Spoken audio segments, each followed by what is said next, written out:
Hola, ¿qué tal amigos? ¿Cómo están? Bienvenidos, bienvenidos en este día, ya vísperas del Día de Muertos. Soy su amigo Salvador Álvarez, Chava Álvarez para los cuates, y les recuerdo que toda opinión vertida en estos programas, cápsulas y videos es mi mera responsabilidad, mi muy particular punto de vista, y pues a quien le venga el saco, que se lo ponga. Espero que se encuentren muy bien allí en casita en compañía de sus seres queridos. Pues sí, ya estamos en las vísperas de estas fechas tan especiales aquí en México, que son los días 1 y 2 de noviembre, que prácticamente son los días donde recibimos a nuestros difuntos. Aquí es una gran tradición. Vamos a empezar con unos saludos a los nuevos suscriptores. Muchísimas gracias, bienvenidos a todos. Y seguimos con los saludos allá a los amigos de Colombia. Un abrazo, un país hermano, un país muy parecido al nuestro, y también grandes amigos que estamos haciendo allá en Brasil. También tenemos ya amigos, seguidores. Un abrazo para todos ustedes, sobre todo muchas gracias por sus comentarios.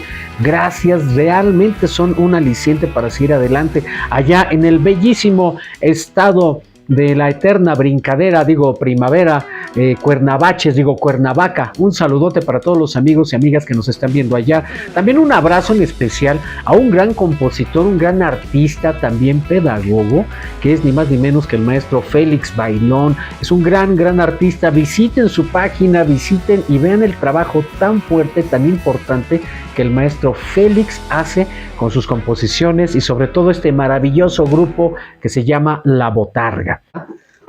Pues bien, el programa del día de hoy está dedicado, claro, a las vísperas de estos días de muertos, y que también en México ya adoptamos y estamos mexicanizando pues el Halloween. ¿Y qué se acostumbra en estas temporadas? Pues se acostumbra precisamente los relatos de fantasmas, de aparecidos, de brujas, de grandes tradiciones que también tenemos en México.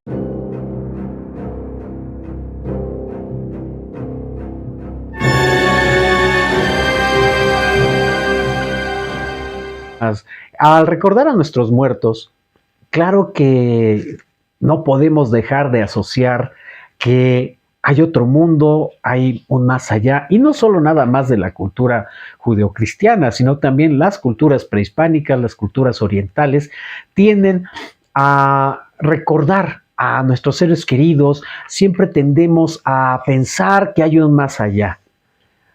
Evidentemente, no hay quien haya regresado hasta el momento para decirnos sí, aquí les hacemos cancha, o que también nos han avisado que hay experiencias paranormales. ¿Qué es lo paranormal? Lo que va más allá de la normalidad, o lo que podríamos considerar algo extraordinario, algo que va más allá. Mitos y leyendas. Esto se ha construido a lo largo de todos los años, de todos los siglos, precisamente por eso. ¿Qué pasa en el momento que la vida se acaba de un ser humano? ¿Hacia dónde va? No sabemos todavía. Nos gusta pensar que hay un más allá, nos gusta pensar que hay otro lugar a donde estos espíritus se reúnen y viven. Pero como bien es sabido de muchas culturas, y entre ellas la mexicana, pues cada año o cada determinado tiempo o bajo determinadas circunstancias, a los espíritus, ánimas, fantasmas, se les permite una vez al año poder salir para convivir con los mortales, aún con los vivos. De ahí, de esta costumbre, también de esta tradición muy mexicana, muy latinoamericana, también en otros países, y en Europa, por ejemplo, asiática también, por ejemplo, Japón es uno de los países que también celebran mucho y con muchísimo respeto a sus fieles difuntos. Pues esta tradición nos hace y nos ha llevado a pensar en otro mundo, en un mundo paralelo al de los vivos, el mundo de los muertos. ¿Quién no ha escuchado a lo largo de su vida y sobre todo en la infancia, pues unos buenos relatos de terror, aquellos que crecimos en calles, en barrios, donde todavía eran 7, 8 de la noche y uno podía estar jugando con la palomilla, con los amigos en la calle, hasta que la mamá de uno gritaba o las mamás de todos nosotros salían a gritar, ya métete, porque no has hecho la tarea, pero bueno. ¿Cuántos no gozamos en algún momento determinado al atardecer de reunirnos, sentarnos en la banqueta o debajo de un farol y con toda la palomilla, todos los amigos empezar a contar historias de miedo? Tere, mi Tere Valenzuela, mi mamá teatral, bienvenida, dice Tere.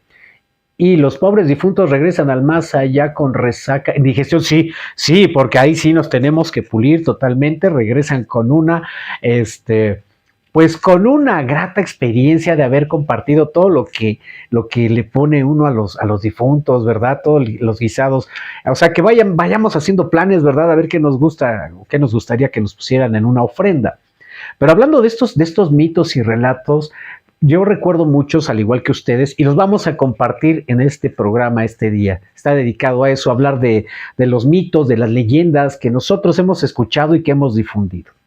Una de las leyendas clásicas que uno cuando empieza a ir a la escuela, comienza a vivir y a difundir, pues no es ni más ni menos que, fíjate que en esta escuela la construyeron sobre un panteón. No, sí, claro, ¿verdad? De chamaco a uno no lo van a dejar andar como chiva loca por toda la escuela. Siempre había un lugar en las escuelas donde servía de bodega o dejaban las bancas que se iban a reparar, o había un lugar apartado siempre en la escuela a donde no permitían que ningún niño se acercara, y de ahí salía el mito. Es que, ¿qué crees? Que fíjate que en el lugar donde ahí van a poner las bancas, pues ahí una vez rascaron la tierra y aparecieron huesos. ¿Cómo la ves? Y eso se empieza a difundir como pólvora y evidentemente llega un momento que la curiosidad es más grande en un niño, pues ahí vamos armándonos de valor en grupitos de 5 o 6, estamos acercándonos a ver si era cierto que en ese lugar había huesos humanos, pero muchos de nosotros no llegábamos ni siquiera a ese lugar por el miedo que nos daba. Estos mitos de fantasmas y aparecidos, en este caso en la escuela, ¿verdad? ¿Quién no ha escuchado decir es que aquí se aparece tal persona o aquí se aparece tal?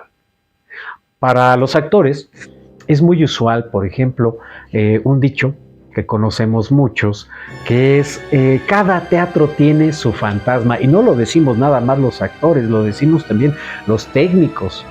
En algunas ocasiones, sobre todo ahorita que Tere nos está viendo y no nos dejará mentir, hace muchos años Tere dirigió una muy bonita producción en el Teatro Julio Castillo que se llamó Dulce Niño de Aguamiel. Pues bien, resulta que el Teatro Julio Castillo se encuentra detrás del Auditorio Nacional en el Campo Marte, en la Ciudad de México. Es uno de los teatros más grandes de nuestra ciudad y precisamente está ubicado en la Unidad Cultural del Bosque. Pues ahí vivimos de estudiantes muchas anécdotas, algunas de fantasmas, y cada teatro tiene su fantasma, sí. En el caso de Julio Castillo se escuchan pasos en el pasillo de los camerinos, que está precisamente detrás del escenario. Se escuchan pasos, así, tal cual. Usted puede estar platicando en los camerinos y de repente oye que pasa alguien, pero si usted tiene la curiosidad de asomarse no va a ver nada. Cuando hacíamos la producción de esta obra que les cuento de Tere Valenzuela, Fíjense, porque además antiguamente estábamos acostumbrados a velar en los teatros porque había que hacer producción, pintar, coser, tejer, algo para el estreno, y ahí estábamos entregados el equipo de actores junto con los técnicos y demás, armando todo el espectáculo. No sé si ahora se sigue haciendo igual, pero bueno, eso fue hace muchos años. Y esa temporada de Dulce Niño de Aguamiel, cuando estábamos preparando la producción, había mucho cansancio. Claro, muchos no lo remitimos a eso, al cansancio, pero se escucharon los pasos. Entonces, ahí les va la anécdota. Quedamos de acuerdo con los técnicos que si se volvían a escuchar esos pasos, les estoy hablando que eran entre las 2 y 4 de la mañana, Si se vuelven a escuchar los pasos, a ver, vamos a correr los actores hacia un lado y los técnicos hacia el otro lado, porque no había puerta intermedia. O sea, era un pasillo tal cual, no había salida. Vamos a correr, unos corren hacia un lado y otros hacia el otro lado para ver quién está haciendo la bromita pesada. Entonces, en ese momento, pues seguimos haciendo la producción y se volvieron a escuchar los pasos. Pues ahí vamos los actores corriendo rápidamente de un lado del pasillo, los técnicos del otro lado. ¿Y cuál no fue nuestra sorpresa de vernos hacia lo lejos, verdad? Técnicos por un lado, los actores de este lado, y en medio escuchar los pasos sin que nadie, absolutamente nadie, estuviera ahí. Y eso sí fue una cosa que nosotros vivimos, algunos compañeros actores y los compañeros técnicos. Estoy hablando de hace más de 25 años en el Teatro Julio Castillo. Eso fue una de las grandes sorpresas. Pero ya algunos estábamos calados, porque siguiendo con esta temática de los relatos de fantasmas en los teatros, en la Unidad del Bosque existe también, así se llama esta zona de teatro para los amigos del extranjero, el conjunto de teatros que llamamos la Unidad del Bosque, porque está cerca del bosque de Chapultepec en la Ciudad de México. Es un grupo de teatros que está a cargo del Instituto Nacional de Bellas Artes. Los teatros más famosos de Limba están ahí. Bien, hola mi querida Claudia Contreras, bienvenida amiga, bienvenida, espero que te estés recuperando cada vez mejor, que estés muy bien con tu familia allá en España. Un abrazote, querida amiga. Estamos hablando sobre anécdotas de fantasmas y demás que hemos vivido, así que también si gustan las podemos compartir para todo el público. Pues siguiendo con esto, en la Sala Villarrutia, en el primer año, cuando ya por fin nos dejaba, bienvenida amiga, gracias. Cuando por fin nos dejaban entrar a un teatro, porque no crean que antes en la escuela de teatro no llegaba y yo soy aquel, no, teníamos que hacer al menos 6 meses de entrenamiento, de clases y demás para ganarnos el privilegio de poder entrar a tomar clase en un teatro. En este caso, uno de los queridos maestros de la escuela, Pelio Eliel, nos llevó al teatro a darnos una clase donde pues seguramente iba a ser nuestro primer examen. Pues estábamos ensayando, el maestro nos explicaba el uso y demás del escenario, maravillosa clase, y de repente empezamos un ensayo, un pequeño ensayo de un examen próximo a presentar, y de repente la Sala Villarrutia es un teatrito de cámara, por así decirlo, muy pequeño, y tiene un desahogo que es una puerta enorme, unas puertas como de 3 por 3 metros, por donde entra y sale la escenografía. Y de repente en este ensayo sucede que se abre la puerta así, entrando toda la luz al escenario y el maestro Felio furioso gritando: ¿quién abrió la puerta? Y de repente un servidor y creo que había otros 2 compañeros ahí, salimos así, pero como niños regañados, blancos y pálidos del susto y así. Nadie, maestro, nadie abrió la puerta se abrió sola. En ese momento pensamos que el maestro Felio iba a empezar a regañarnos o a reírse, y ¿cuál fue la sorpresa? Que la reacción de Felio fue quedarse muy serio y dijo: a ver chamacos, vénganse para acá, mis hijos, vénganse para acá, vengan, salgan todos, vengan, porque estaban unos en camerinos, otros trabajando, y nos sentó a todos en el escenario. Siéntense, miren aquí, y nos empezó a narrar que precisamente hacía años, como era un desahogo donde les explicó dónde entraba y salía la escenografía, era un desahogo que estaba a unos 4 o 5 metros sobre el nivel del piso. Este desahogo es muy popular entre la gente que hemos trabajado en esta zona de teatros, porque están conectados todos los teatros, bueno, el Teatro Julio Castillo, el Teatro Orientación y la Sala Villarrutia. y también parte del Teatro de la Danza están conectados por este pasillo, por este hueco de este desahogo, porque ahí llega mucha escenografía. Y nos dijo el maestro Ofelio, pues que creen que hace años estaban bajando escenografía y uno de los muchachos de la escuela pues se fue de cabeza y pues ya no la libró. Silencio absoluto de todos guardamos silencio, respiramos profundo y el ensayo siguió.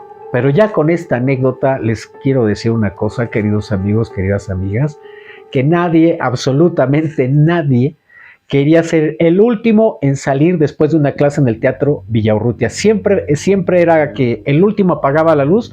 Mangos, que siempre había de que, manito, quédate conmigo, ¿no? Para que seamos dos. Y en el porque la luz de la luz general, así se le llama a los focos naturales que tiene el teatro, que se usan para ensayos, estaba precisamente entre piernas, lo que son las orillas del teatro, y haga de cuenta que esto es la orilla del teatro de la Boca Escena, este maravilloso marco, y acá atrás estaba el apagador. Entonces teníamos que apagar de aquí y salir a oscuras prácticamente para salir de la sala. Entonces era así de que 1, 2, 3, apágale y córrele. Nos daba un miedo pero tremendo. Esa era una tradición clásica en la escuela de teatro. Mi querido Campos, Antonio Campos, bienvenido, dice, ojalá solo hables de cosas así en los teatros o no voy a poder dormir. No te preocupes, hay cosas peores que han pasado en los teatros. Por ejemplo, se dice que cuando se construyó la nueva escuela de teatro, ahí en el Centro Nacional para la Costura de las Tardes, en el CNA, se dice que en la zona donde está construida la escuela de teatro se aparece un charro negro, es lo que también se dice. Por ahí algunos de los más viejos dicen que probablemente sea el fantasma de Pedro Infante, que también está ese mito, que se aparece en los estudios Churubusco, en algunos foros. Y precisamente había, donde se construye la escuela de teatro, existió la Cineteca Nacional. Pero antes de la Cineteca también era una zona donde había foros.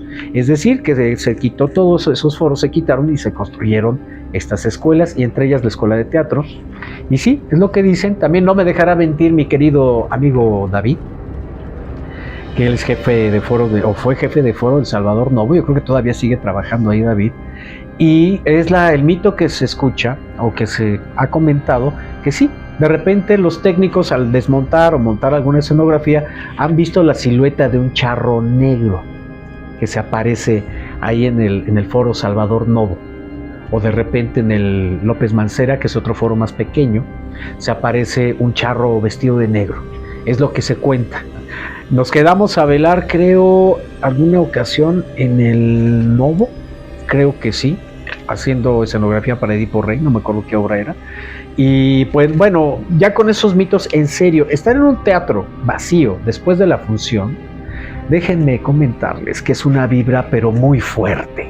Es una vibra que a uno se le eriza la piel, porque toda esa energía de la gente que fue a la función, bueno, cuando llenábamos los teatros, pues quedaba ahí en el ambiente, ese humor que hubo mucha gente que quedaba impregnado.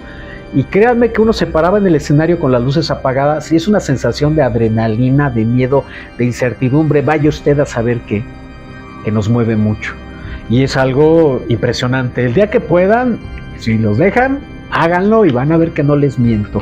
Eso era parte de los fantasmas de ahí, del Centro Nacional de las Artes, de la Escuela de Teatro. Pero volviendo al Julio Castillo, también había otro fantasma, había otro mito precisamente, pero ahora en el Teatro Orientación, que también el Teatro Orientación tenía un fantasma, pero que era un fantasma que estaba disfrazado de clown, de payaso, que estaba ahí en el Teatro Orientación. También nos toca velar, la vida de un actor joven siempre está llena de grandes sorpresas. Y una de las cosas impresionantes del Teatro Orientación es que uno entra y baja un desnivelito de ese maravilloso y hermosísimo teatro. Como no los voy a querer, fue mi casa durante muchos años y la de muchos compañeros actores.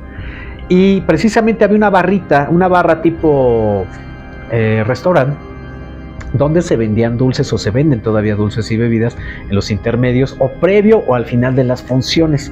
Era algo muy, muy padre. Y ahí se vendían se vendían ahí, pero pues por lo regular solo se instalaban y se ponían los productos durante las funciones. El resto del tiempo estaba todo vacío, esa barrita estaba vacía, pero era una barra que se veía, hay dos puertas en la orientación derecha y izquierda, y cuando están abiertas, en el caso de las dos puertas se ve hasta el fondo, y el fondo tiene una pared maravillosa de cristal que da orientación, y se ve al fondo la calle, la avenida que pasa por ahí. Pues en otra desvelada estábamos haciendo otra obra del maestro Hugo Salcedo, y creo que si escuchas una rana croar, estábamos haciendo producción ahí, y de repente pues como chamacos, pues ¿qué nos duran las desveladas? ¿No? Eran días y días de estar trabajando producción en la madrugada después de ensayar en la noche, ¿no? Estábamos trabajando en esa producción y bueno, pues estaba el maestro Adrián González, mi querido ñañán, uno de los grandes escenógrafos de este país, nos estaba ayudando con todo ese montaje. Además él fue el escenógrafo de esa maravillosa puesta en escena. Y hicimos unas paredes, que era como una cueva enorme con papel craft, creo que era. Y había infinidad de papel, entonces se iba cortando, se iba pegando, y los restos del papel pues los íbamos juntando en grupos, y esa basura ya prácticamente, pues había un compañero que la sacaba y la ponía en el lobby del teatro, donde estaba esa barrita que les comento. Entonces ahí la colocaba, no había problema. ¿Y por qué? Porque al terminar y limpiar todo el escenario, toda esa basura, a las bolsas, a los botes, y dejar el teatro como no. Pues ya también eran alrededor de las 3 de la mañana. Cuando ya cansados, pues ya estábamos limpiando el teatro, y de repente con un gran amigo, Javier Cerda, terminábamos de hacer la escenografía, y de repente pues había varios amigos y decían, pues ya vamos a buscar dónde dormir. Así nos quedábamos a dormir en el escenario. Entonces agarraban unos telones y pues ya ponían su cama y la cobija, y ya pues a mí me tocó recoger esa basura junto con mi amigo Javier. Pues vamos a quitarla, y de repente pues las puertas del teatro estaban abiertas, de la butaquería hacia el lobby estaban abiertas, una nada más, y de repente volteo hacia el fondo de la puerta, y me quedo congelado. Fue una sensación horrible, sentí mucho escalofrío. Les estoy hablando otra vez 3 de la mañana, y de repente volteo y a lo lejos veo sentado, literalmente sentado, en esa barrita que no había nada, donde les digo que se usaba como cafetería, la silueta de una persona que estaba así tal cual, pero además con un gorrito de payaso, de caralampio, con su gorrito así, sentado con las piernas cruzadas, un payaso a las 3 de la mañana, sentado en la barra y viendo a los que estábamos en el escenario. ¿Qué les parece eso? Esa ocasión fue así, otra vez sentir un frío, pero horrible, se los juro, un frío tremendo en la espalda. Y como si fuera película así de Viruta y Capulina, a mí me salió así la voz de Javi, que me ven, pero así ven, ¿no? O sea, yo no me podía mover, era impresionante. Entonces mi querido amigo Javier Cerda se acerca y se para junto a mí y le digo, dime qué estás viendo, eso que estoy viendo, dime qué es. Y Javier se queda también así pasmado. No puede ser. ¿No? ¿Qué es? Me dice, es que parece que es un payaso y nos está viendo.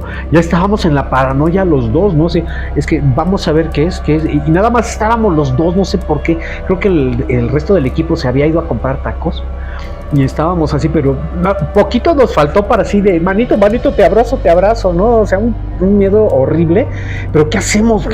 O sea, no, es que no es cierto, estamos cansados, no puede ser.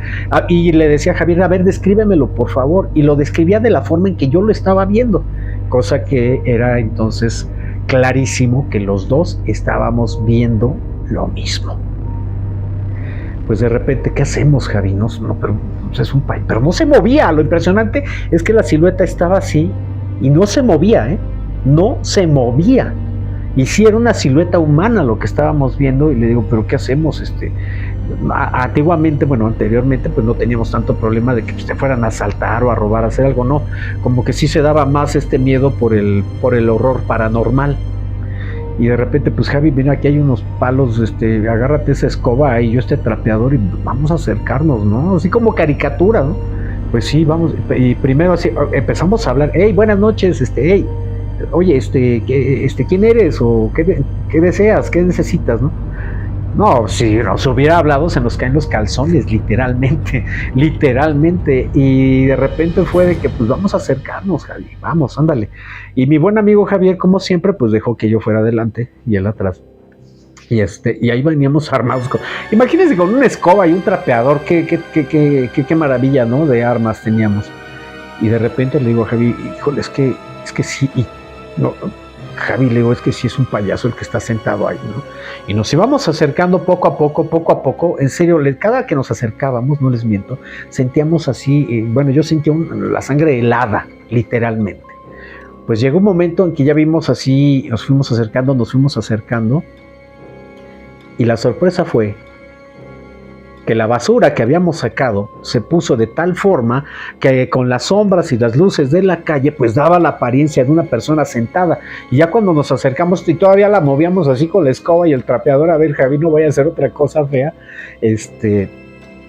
pues vimos que era la basura que habíamos sacado, y que a final de cuentas el miedo, el cansancio, la superstición pues hace que también nuestra mente pues produzca un fenómeno que se llama pareidolia. La pareidolia es precisamente encontrar formas, por el acomodo de las cosas, una sombra o algo, y darle otra forma. Es decir, en este caso nosotros vimos a lo lejos esa basura y empecé yo con misteria por el cansancio de creer que era un payaso sentado ahí, y en el momento que Javier ve lo mismo, pues estábamos creando una ilusión que precisamente de algo que no existía. Algo parecido nos sucede mucho con las cuestiones de las apariciones y fantasmas, pero ahora ya vamos a entrar más a fondo, porque estas son anécdotas muy sencillas, muy simples. Aquí en Xochimilco, donde ustedes tienen su casa, que no es su casa, pues aquí el fantasma que más popularidad tiene y tradición es ni más ni menos que la Llorona. Así es. Y se tiene el mito aquí en Xochimilco de que cuando se escucha llorar precisamente a este fantasma milenario, bueno, centenario, porque todavía no llega a los 1000 años, al menos que yo sepa, está la costumbre de decir que si tú escuchas a la Llorona gritar muy lejos, significa que esa aparición está muy cerca de tu casa o está cerca de ti. Tal cual, tal cual, tal cual. Y si la escuchas muy cerca, significa que ella está muy lejos. Esa es una de las tradiciones que ha pasado con esta cuestión de la Llorona. Otra cosa, mitos de fantasmas y demás. Había el mito aquí en Xochimilco del Nahual. Quiero recordarles, o sobre todo, que Xochimilco fue en un tiempo una zona muy productiva agrícola. Se sembraba mucho maíz y mucha flor, que inclusive se iba a exportación. Dentro de esto, cuando ya se cultivaba, se cosechaba todo esto y la tierra quedaba prácticamente vacía, eran en estas épocas de octubre, noviembre, ya finales de año. Pero durante la época de que el maíz crecía y ya estaba por dar los maravillosos elotes, salió un mito que era la aparición del Nahual. El Nahual, para los habitantes de Xochimilco, era un perro negro enorme, con poderes determinados, capaz de poder atrapar a una persona y llevársela, quién sabe a dónde. Ese era el mito del Nahual. Algunos decían, pues te va a llevar al infierno, te va a llevar al más allá. Ese era el mito del Nahual aquí en Xochimilco. Por lo tanto, era un mito que nos hacía a los chamacos no meternos a las milpas a agarrar ningún elote. Así, tal cual. Así era. En ese caso, este mito todavía prevaleció muchos años hasta que, pues desgraciadamente, pues ya se dejó de sembrar en estas zonas de Xochimilco y se empezó a construir casas a lo viva México. Se acabó ese mito. México tiene muchos mitos sobre fantasmas, tiene también su panteón de mitología, de monstruos y demás. Cuenta cuenta una leyenda también, dentro de todos estos, también estas recopilaciones de fantasmas, sobre todo en Visión de los Vencidos de don Miguel León Portilla, cuando el emperador Moctezuma recibe los 7 presagios funestos previos a la llegada de los españoles. Fíjense nada más que qué modo tan europeo de plantear algo prehispánico, como más bien griego, ¿verdad? Como si fueran los agoreros de las tragedias. A Moctezuma, según cuentan estas crónicas que reunió don Miguel León Portilla, Moctezuma tuvo 7 avisos o presagios funestos antes de la llegada de los españoles, y uno de ellos precisamente fue el llanto de la Llorona, que se escuchaba por las madrugadas allá en Tenochtitlan. Se escuchaba, y aparte de decir, ay mis hijos, era, ay mis hijos, pobrecitos de mis hijos, ¿qué será de ellos? Ese era el lamento que se escuchaba previo a la llegada de los españoles. O sea que, como verán, queridos amigos y amigas, ya los fantasmas existían aquí en este maravilloso país desde hace mucho tiempo. Por eso es algo que también la mente humana, el ser humano, ha creado. ¿Y quién no desea realmente que exista otra vida después de la muerte? Bueno, una vida mejor, ¿verdad? Porque si está igual que esta, pues ya ni sabe uno para dónde correr. Esas leyendas maravillosas. También por ahí se cuenta la leyenda del Xoloitzcuintle, que era precisamente un demonio salido del Mictlán, que el Mictlán es la tierra de los muertos, y que salía precisamente a alimentarse de las uñas, de los ojos y de los dientes de los pescadores desafortunados que este animal Xoloitzcuintle, así se le llamaba también como al perrito, cazaba. Pues sí, era un perrito Xoloitzcuintle, pero tenía una particularidad, esta figura mítica del bestiario mexica, que en su cola, donde debería de estar su rabito, era una mano pequeñita de niño. Pues ¿cuánto puede ser un cachorro de Xoloitzcuintle? Una cosita así como un perrito pug, yo creo. Pues este perrito, que además era enviado del Mictlán, de don Mictlantecutli, el mero del inframundo, pues lo mandaba precisamente para atrapar a alguno que otro pescador despistado y llevarse también esa alma al inframundo. Pues este perrito lo que hacía no era ladrar como perrito, era llorar como niño recién nacido. Así, haga de cuenta. Entonces imagínese que usted es un pescador o una pescadora o ¿cómo se dice? Recolectora, ¿verdad? Que va en su canoa al atardecer por estos maravillosos lagos. Esto es antes de la llegada de los españoles. Y de repente oye entre la hierba, entre los mexixis, que así se llamaba esta hierba, por eso también hay un mito que México se llama México gracias al mexishi, a esta hierba que les proveyó de alimento y de vestido y de muchas cosas útiles a los mexicas. Escucha este llanto y lo primero que pensaba las señoras que iban en la canoa, pues era precisamente un bebé se está ahogando. Entonces dirigía, ya sea el pescador o la recolectora, dirigían su trajinera, su canoa, para salvar y rescatar ese niño que estaba llorando ahí entre el agua.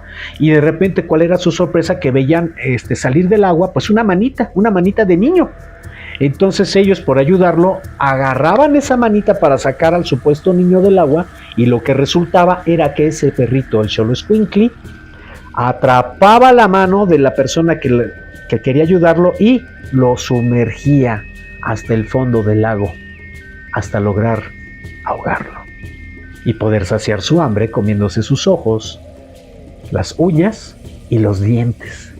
Y una vez saciada el hambre, el Xoloitzcuintle llevaba el alma de ese desafortunado o desafortunada al Mictlán ante su señor Mictlantecutli. Ese es uno de tantos mitos que tenemos, Los aparecidos, los fantasmas, siempre están presentes en nuestra vida, todo el tiempo. El centro histórico de la Ciudad de México es un hervidero maravilloso de leyendas, desde México prehispánico hasta la actualidad. ¿Quién no recuerda la leyenda de don Juan Manuel, verdad? Don Juan Manuel era una persona, vamos a sintetizarla para no echar tanto choro, que simplemente este espíritu salía en las noches a preguntar la hora. Y sí, así tal cual, a preguntar la hora. Y de repente el infortunado que se topaba con este fantasma le decía la hora y le decía a don Juan Manuel: dichoso sois en saber la hora de vuestra muerte. Sacaba una espada y rájale. Ahí quedaba el infortunado que había dado la hora a esta ánima. Una de las cosas impresionantes es que podemos en cualquier momento recordar alguna leyenda. ¿Cuántos de nosotros, nuestros abuelos, nuestras tías, todos tenemos una tía que además ha tenido contacto con el inframundo, con el más allá? Y también no podemos pasar por alto las apariciones que han tenido muchísimas personas por estar de repente con unas copitas bajo el influjo del pulque o del alcohol. Y ahorita que lo menciono, les voy a compartir otra historia más. En aquellos años yo tuve la fortuna de que mi abuelo materno fue chinampero, que quiere decir que mi abuelo sí era de los que cultivaban verdura a flor y la llevaban en canoa al mercado de Jamaica, todavía. Pero a mi abuelo, cuando era joven, pues le dio pues la bohemia, le gustaba echarse sus copitas, ¿verdad? Sus jarritos de pulque o sus catrinotas de pulque. Y cuenta, eso ya nos lo cuenta mi mamá, o nos contaba mi mamá, que un día mi abuelo pues venía pues muy alegre, a caballo, fíjense usted, venía a caballo todavía, aquí se acostumbraba eso en Xochimilco, y entonces ahí venía a caballo y de repente ve, ahí en el campo, pues ve pues, una mujer con una silueta muy bonita, muy guapa, y hombre, que mi abuelo solo, soltero, ¿verdad?, sin hijos en ese momento, pues se le ocurre ser caballeroso y le da, se acerca en el caballo con la dama que iba pasando ahí, ¿no? Ya casi al atardecer, ya al anochecer casi. Y de repente, pues le habla así, pues piropeándole, echándole flores, ¿no? Y entonces cuentan que pues la persona reaccionaba así de coqueteando.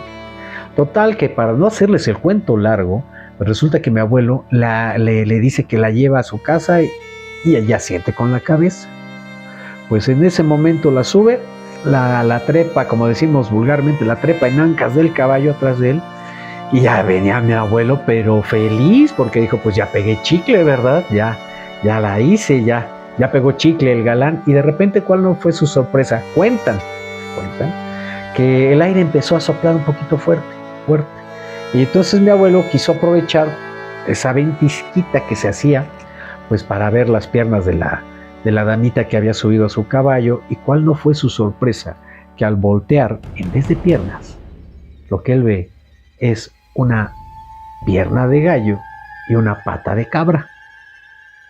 En ese momento, el abuelo jala la brida del caballo, y el caballo da un relincho que hace que mi abuelo se caiga del caballo.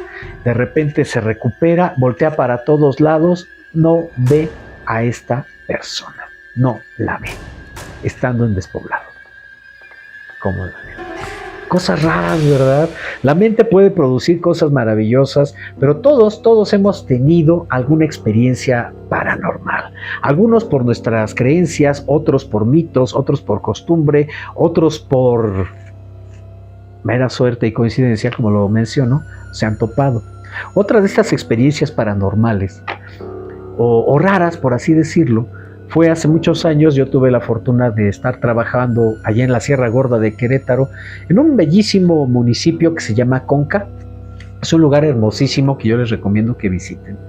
Y bueno, es tan hermoso este lugar que uno no puede evitar salir a correr en plena carretera. Está vacía la carretera y es un placer estar disfrutando la vista, la naturaleza, los sonidos de la naturaleza, los olores en la mañana del campo son maravillosos.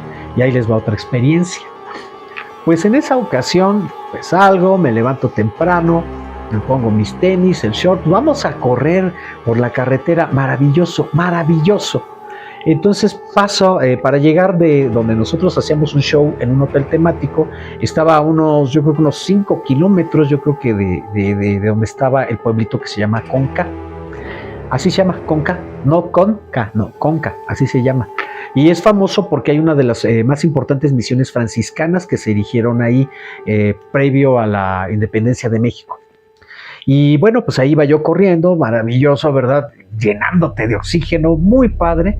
Cuando de repente al subir una pequeña lomita, lo primero que recibo, siento así un aire, y lo primero que percibo es un olor muy fuerte a sudor humano y a tabaco, como unos cigarros, creo que ya no los hacen, ya no los fabrican, que se llaman delicados, que no tenían filtro, así, a ese olor de tabaco y a sudor muy fuerte. Y dije, bueno, pues a lo mejor alguien pasó aquí un camión o algo, pero pues, ¿qué les digo? Pues es un caminito así despoblado, en línea recta, donde uno va y te das cuenta a 100, 200 metros si hay personas y no se veía nada. Y dije, qué raro, porque ahorita yo no he visto en el trayecto que voy corriendo no ha pasado ningún carro, porque además no hay transporte público, ¿eh? Llega a pasar uno que otro autobús cada 2 o 3 horas, 4 horas, llega a pasar por ahí. De repente, pues qué raro, siento este olor. Bueno, pues sigo, termino mi rutina. Esa fue una, porque además fueron varias. Y de repente, bueno, pues ya regreso, no pasó nada. Y después me comentan que hacía una semana, en la noche, en ese lugar donde yo percibí el olor a tabaco y a sudor, habían atropellado a un señor ya de edad. Ahí lo habían atropellado. No les digo nada, pero cada que pasaba por ahí, mis creencias decían así como que, bueno, pues mandan buenas vibras, porque a lo mejor esa persona no sabe que es otro mito, no sabe que ya murió. Es otro mito de los fantasmas. Hay cosas muy interesantes que pasan cada generación tiene su acervo maravilloso de historias. Y les digo que no fue la primera cosa que me pasó ahí en Conca. En otra ocasión encontré también a una persona ya muy grande, en un pendajoncito que estaba sobre la carretera. Y de repente pues lo vi que iba saliendo de una tienda donde a veces yo hacía una parada para comprar fruta, y ya me iba comiendo unos platanitos magullados que además son ricos porque tienen mucha miel, y ya para irme a preparar para el día del show y demás. Ya me iba corriendo, pero me acuerdo muy bien porque yo iba entrando a la tienda y veía a esta persona, un señor también ya grande, que iba saliendo caminando muy, muy despacito, pues una persona ya muy grande. Y pues yo compré mis platanitos. Les estoy diciendo que de esto no me tardé 5 minutos. Cuando salgo y de repente, pues 5 minutos, dice uno, pues si la persona va caminando, pues ¿qué será? Tendrá unos 50, máximo 100 metros que caminó, ¿no? Por muy rápido. ¿Cuál no fue mi sorpresa? Que no encuentro a esta persona. Sigo caminando y como a los 10 minutos de estar en el trote, me encuentro a este señor delante mío, caminando apaciblemente, tranquilo.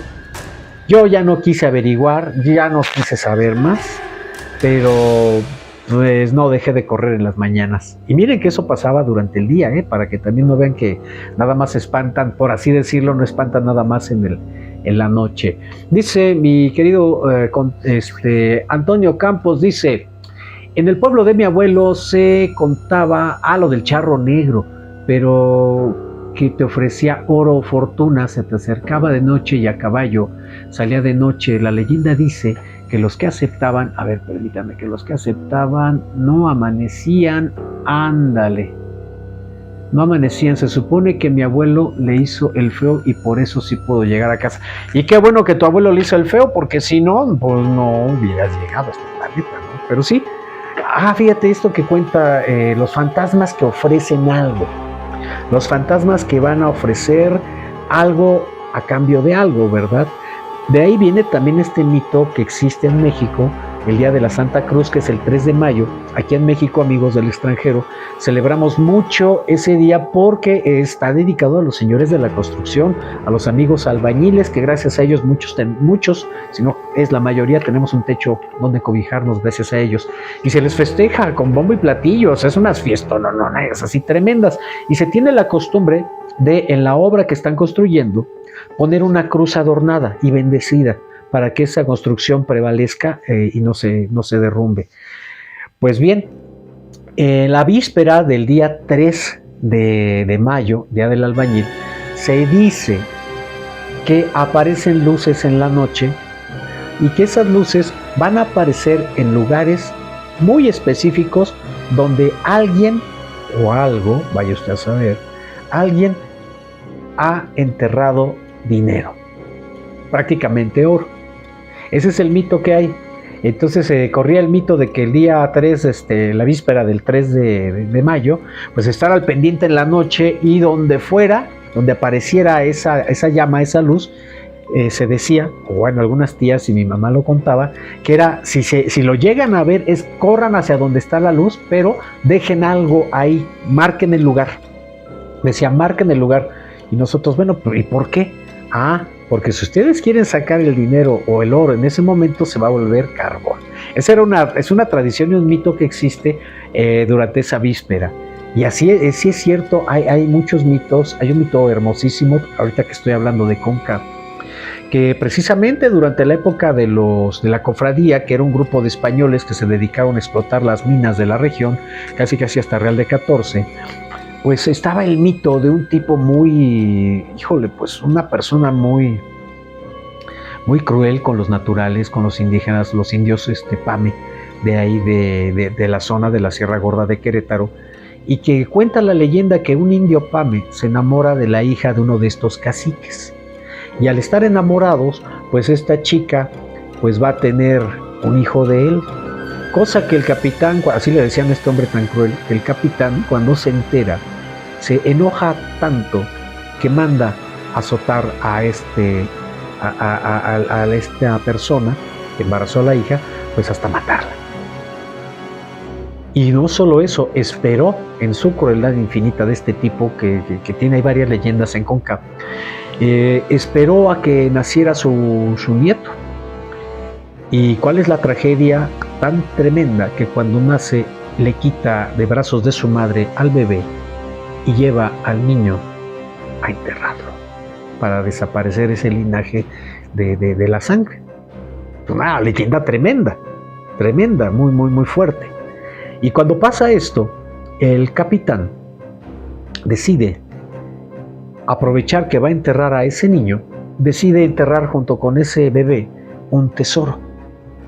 Mucho oro en tierra ahí. Pues con el paso del tiempo la mamá queda muy mal emocionalmente, pierde la razón y salía por las tardes a buscar a su hijo. Nadie le daba razón, mucho menos el capitán, y la chica pues pierde la razón y acostumbraba a cantar, hasta que por intuición o destino o misterio, llámele como usted guste, pues se acercaba a un árbol a cantarle a ese árbol, por instinto, a cantarle todo el tiempo a ese árbol. Cuentan que este árbol creció frondosísimo, creo que era un ciruelo amarillo, que daba ciruelo amarillo, creo, porque fue el árbol que plantó precisamente el capitán, junto con el bebé y el oro, para saber dónde estaba escondido ese tesoro. La hija, sin saberlo, iba y le cantaba a este árbol, y cuenta el mito de ahí de esta zona, que poco tiempo después desapareció la hija, ya nadie supo de ella. Se cree, según el mito, que el árbol le creció tanto con el canto que le daba esta pobre mujer lastimada y en su infinita tristeza por haber perdido a su hijo y al hombre que ella amó, que se fusiona con el árbol, que el árbol se abre de tal forma, sus hojas, sus ramas se abren para abrazarla, y ella se funde en el árbol, en este ciruelo amarillo, se funden ambos en un gran abrazo, integrándose y quedando como un árbol maravilloso, que en determinadas fechas se cree que ese árbol brilla durante la noche, y que no solo eso, sino que se escucha todavía el canto de esta persona dedicándole esa canción al ser amado y al hijo que perdió. Qué leyendas tan hermosas, ¿verdad? Tenemos mucho, y si empezáramos, no vamos a terminar nunca. Tenemos infinidad de leyendas, tenemos infinidad de mitos. ¿A cuántos de nosotros no nos ha pasado estas experiencias? Que puede ser un mito, puede ser coincidencia, puede ser física, vaya usted a saber qué es, pero lo maravilloso es que podemos, quienes hemos vivido esto, podemos contarlas, podemos haber vivido esta experiencia A lo mejor pudo ser que nuestra propia mente nos haya jugado una pequeña broma, pero gracias a esa broma nos abre la posibilidad de saber que tal vez estamos conviviendo con un mundo que no podemos percibir, con entes que no podemos ver ni escuchar. Tal vez pueda existir eso. Hay que recordar que a finales del siglo XIX, principios del XX, la gente, algunos estudiosos científicos empezaron a creer en la existencia de otra dimensión. Y empezaron a hacer sus estudios, sus pruebas, sus prácticas para saber esto. Claro que este movimiento degeneró, y digo degeneró porque no se siguió de este lado científico, se siguió más bien por el lado del mito, y degeneró en lo que se llamaría movimiento espiritista, que solo invocaba a los muertos, por así decirlo. Pero su origen del espiritismo o el espiritualismo era que posiblemente existía o coexistía con nosotros no solo una, sino varias dimensiones de entes o entidades que no podemos percibir con nuestros sentidos. ¿Qué les parece? ¿Qué les pareció estas breves experiencias? Y así podemos estar todo el día. Sobre todo yo espero, queridos amigos, queridas amigas, que si tienen niños, sobre todo a los niños, compártanles estas historias. Bueno, también hay de historias a historias, ¿verdad? No les vayan a contar. Bueno, ¿qué no han visto los chamacos ahora, verdad? Dice un dicho que hay que tenerle más miedo a los vivos que a los muertos. Y es cierto, es cierto. Porque los muertos hay que recordarlos con gusto, hay que recordar a nuestros ancestros con todo ese acervo que nos han dejado. Esta es una muestra que yo les comparto, que gracias a ustedes me permite compartirles. De este acervo que de repente pues se ha transmitido en familia y que ahora, gracias a esta tecnología, lo podemos compartir entre nosotros y que prevalezca. Cada familia, cada núcleo familiar en este país tiene sus propios mitos y leyendas. Es muy importante que nuestros niños los conozcan, pero ya saben, también hay que saber cómo contar la historia, ¿verdad? Porque si vamos luego a los destripados, descabezados, no, pues nada más abran el periódico de hace unos 20 años, no, pues que 20 años, ¿no? De hace 12 años que todo empezó.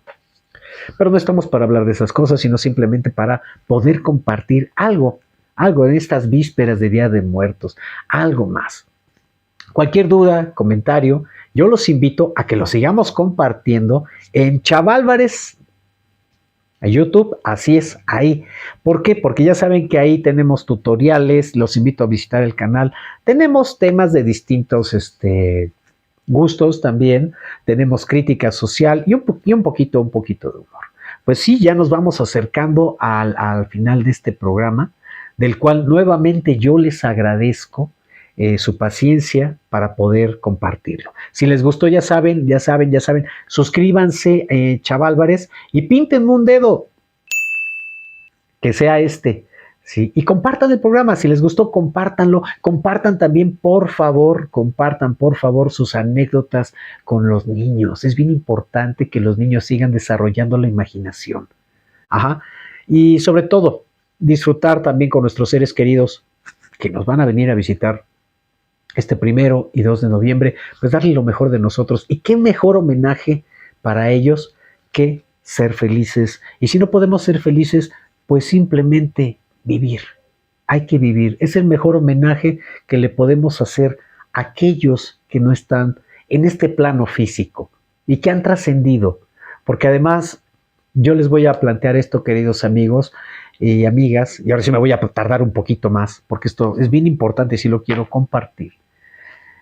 Si a nosotros nos duele la partida de un ser querido y en estos momentos vivimos esa tristeza inmensa, quiero compartirles, queridos amigos, queridas amigas, que sí se vale sentir esa tristeza, porque son nuestras emociones y sentimientos hacia el ser que extrañamos. Se vale llorar, sí se vale llorar, pero también se vale rendir un homenaje día a día a esas personas que ya no están con nosotros, planteándonos la siguiente pregunta: ¿cómo le gustaría a mi ser amado verme en este momento?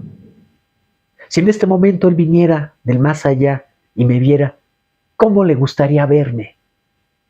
Piensen en esto, queridos amigos, queridas amigas, piensen en esto y créanme que si lo hacemos consciente en ese momento, la vida se vuelve un homenaje a aquellos que simplemente se nos han adelantado, porque todos vamos para allá. Muchísimas gracias. Gracias, gracias de verdad. Ahora sí, viene la salida, viene la música, ahí está. Les recuerdo que ahí está el correo electrónico a su disposición. Cualquier duda, comentario y opiniones son bienvenidas. Muchísimas gracias. Pasen estos días de nuestros fieles difuntos, desde el Halloween hasta los fieles difuntos, pásenlos bien y bonito con la familia. Compartan las experiencias con los niños. Es importante que los niños gocen del acervo de la narración oral de familia a familia. Gócenlo y también visitemos a nuestros seres queridos, nada más a rendirles este homenaje, que el homenaje es día con día. ¿Cuál es el homenaje que les podemos hacer? Es simplemente vivir. Solo vive y vamos. Gracias, nos vemos, hasta la próxima. Cuídense mucho. Bye.